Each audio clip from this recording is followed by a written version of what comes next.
Sinasabi ko sa inyong mga nakikinig sa akin, mahalin ninyo ang inyong mga kaaway at gawa ng mabuti ang mga napupuot sa inyo. Pagpalain ninyo ang sumusumpa sa inyo at ipanalangin ang mga nang-aapi sa inyo. Kapag sinampal ka sa isang pisngi, iharap mo rin ang kabila.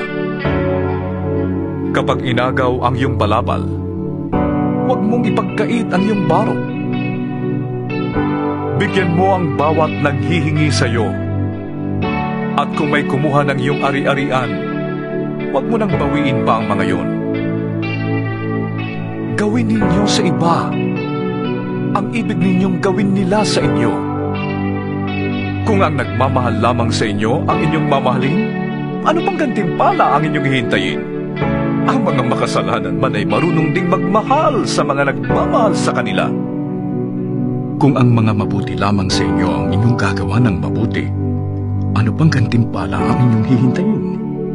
Kahit ang masasamang tao ay gumagawa rin yan. At kung ang makakabayad lamang ang inyong pauutangin, ano pang gantimpala ang iyong hihintayin? Kahit ang masasamang tao ay nagpapautang din sa kapwa nila masama sa pag-asang sila'y babayaran. Mahalin ninyo ang inyong mga kaaway at gumawa kayo ng mabuti. Magpautang kayo nang hindi umaasang kayo'y babayaran. Sa gayon, malaking gantimpala ang tatamuhin ninyo at kayo'y magiging mga anak ng kataas-taasang Diyos, sapagkat siya'y mabuti kahit sa masasama at sa mga hindi marunong tumanaw ng utang na loob. Maging mahabagin kayo na gaya ng inyong ama. Huwag kayong humatol at hindi kayo hahatulan.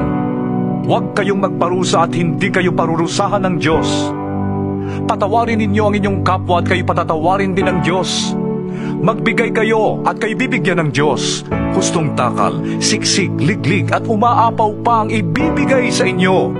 Sapagkat ang panukat na ginagamit ninyo sa iba ay siya ring gagamitin ng Diyos sa inyo. Maaari kayang mag-akay ang bulag ng kapwa bulag. Pareho silang mahuhulog sa hukay kapag ginawa nila ang ganon. Walang alagad na nakakahigit sa kanyang guro. Ngunit kapag lubusang naturuan, ang alagad ay makakatulad ng kanyang guro. Bakit mo napapansin ang puwing ng iyong kapatid? Ngunit hindi mo nakikita ang troso sa iyong mata. Paano mong masasabi sa iyong kapatid, "Kapatid, hayaan mong alisin ko ang iyong puwing," gayong hindi mo nakikita ang trosong nasa iyong mata? Mapagkunwari. Alisin mo muna ang troso sa iyong mata nang makakita kang mabuti. Sa gayon, maalis mo na ang puwing ng iyong kapatid. Walang mabuting punong kahoy ang namumunga ng masama, at wala ring masamang puno ang namumunga ng mabuti.